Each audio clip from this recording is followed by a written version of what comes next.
नमस्ते दोस्तों, आपने सुना होगा कि नीट का पेपर फिर से लीक हो गया। सोचिए सोचिए क्या हो रहा है। नीट का पेपर फिर से लीक हो गया। बच्चे की मानसिक स्थिति क्या होगी, उन पर क्या असर होगा, इनसे कोई लेना देना नहीं है। हमारे देश को, हमारे देश के चलाने वाले को इससे कोई लेना देना नहीं है। देश इसी तरह से चलते रहेगा। हर साल बच्चे इसी तरह से हताश और निराश होते रहेंगे। पिछले साल भी यही हुआ था। इतने सारे नंबर लाने के बावजूद भी बच्चों का नीट नहीं निकल पाया। बचपन से ही अभिभावक सपना दिखाने लगते हैं कि तुम्हें डॉक्टर बनना है, तुम्हें इंजीनियर बनना है। बच्चे सपना देखना स्टार्ट कर देते हैं। जिसकी क्षमता नहीं है बाहर भेजने की, कोटा भेजने की, वो भी भेजते हैं। और वहाँ जाने के बाद सोचते हैं कि बच्चा मेरा तैयारी करेगा, डॉक्टर बन जाएगा, इंजीनियर बन जाएगा। लेकिन 1 साल, 2 साल, 3 साल तैयारी के बाद भी जब बच्चा डॉक्टर नहीं बनता है, नीट की एग्ज़ाम नहीं निकाल पाता है, तो बच्चे तो हताश बहुत ज़्यादा होते हैं। अभिभावक भी बहुत परेशान हो जाते हैं। जिनकी आर्थिक स्थिति ठीक नहीं है उनके ऊपर काफ़ी परेशानी हो जाती है। लेकिन ऐसा नहीं है कि बच्चे नहीं परेशान होते हैं। आपकी स्थिति, आपके घर की स्थिति, आपकी स्थिति बच्चे भी अच्छे से जानते हैं। उन्हें लगता है कि मैं 1 साल रहकर मेरा नीट नहीं निकल पाया, मेरे माँ बाप इतना मुझसे आशा लगाए हैं और मैं एग्ज़ाम नहीं निकाल पा रहा हूँ, मेरे माँ बाप का इतना पैसा खर्च हो रहा है मेरे पे। फिर वो दूसरी बार एग्ज़ाम देते हैं, दूसरी बार भी वही हाल होता है, तीसरी बार भी वही हाल होता है। अंत में बच्चे काफ़ी डिप्रेशन में चले जाते हैं। अभिभावक की तरफ से भी थोड़ा बहुत बातें होती है कि क्या बात है कि तुम्हारा नहीं निकल पा रहा है, और इसी मायूसी से तंग आकर बच्चे आत्महत्या कर लेते हैं। मैं न्यूज़ में सुनी कि इस बार भी जो पेपर लीक हुआ उसमें भी बच्चे ने सुसाइड किया, आत्महत्या किया है। सोचिए ये कितना गलत बात है।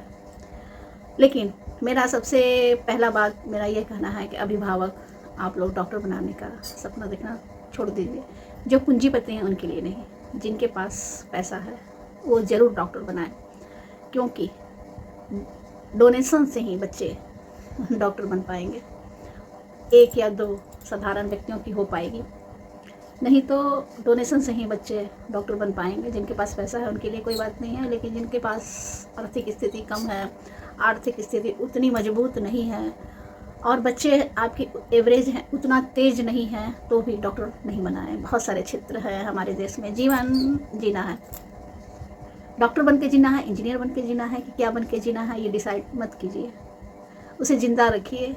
और बहुत सारा काम है, बहुत सारे क्षेत्र हैं, बहुत अच्छे अच्छे क्षेत्र हैं। मुझे तो डॉक्टर का मतलब, मान लीजिए आपका बच्चा तेज नहीं है और 2-4 साल तैयारी में ही लगा दे रहा है, तो समय का बर्बादी है। मान लीजिए कि 5 साल के बाद आपका बच्चा निकल भी जा रहा है, तो फिर 5 साल पढ़ाई, 5 साल उसको सेटल करने में, तो पूरी उसकी तो आधी लाइफ इसी तरह से टेंशन में चली जाएगी। लेकिन जिसका 1-2 बार में निकल गया उसका तो ठीक है। तो मेरा यही कहना है कि अभिभावक से कि बच्चों को इतना प्रेशर ना दें उन्हें डॉक्टर बनाने के लिए कि तुम्हें बनना ही है, तुम्हारा नंबर आना ही है, तुम्हारा ये होना ही है। बच्चे से ज़्यादा अभिभावक, आजकल के अभिभावक जो हैं वो ज़्यादा परेशान कर रहे हैं बच्चों को। क्या पहले तो इतना मार्क्स भी नहीं आते थे तो भी बच्चे अच्छा निकलते थे। रेलवे में है, बैंकिंग में है, पुलिस में है, बहुत सारे टीचर है, प्रोफेसर है, बहुत सारी लाइन है, बहुत सारी जिस जानकारी भी मुझे नहीं है। आप गूगल में सर्च कीजिए कि डॉक्टर के अलावा और क्या क्या जॉब आपके बच्चे कर सकते हैं, तो वो करवाइए और उसके पीछे मत भागिए, कोटा मत भेजिए। अगर अच्छी कोचिंग, अगर आपके आसपास अच्छी कोचिंग मिल रही है तो वहीं पर करवाइए। अगर नहीं निकाल पा रहे हैं तो बच्चे को कहिए कोई बात नहीं, तुमने इतनी तैयारी की, कोई बात नहीं, तुम दूसरी तैयारी करो।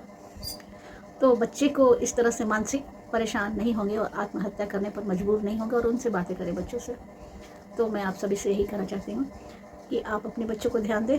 देश का कुछ नहीं जाता है, देश में बहुत सारे जनसंख्या है और लोग रोज़ मरते हैं, तो हमारे देश को कोई फ़र्क नहीं पड़ता है इससे कि आपके ऊपर क्या बीत रही है और कितने लोग मर रहे हैं, इससे कोई फ़र्क नहीं पड़ने वाला है। फ़र्क आपको पड़ेगा, फ़र्क हमें पड़ेगा, क्योंकि हमारा परिवार, हमारे बच्चे हैं। धन्यवाद। मेरी बातों को आप लोग ज़रूर ध्यान दें और मेरी वीडियो को शेयर कर दें ताकि और भी लोग समझ सकें। धन्यवाद।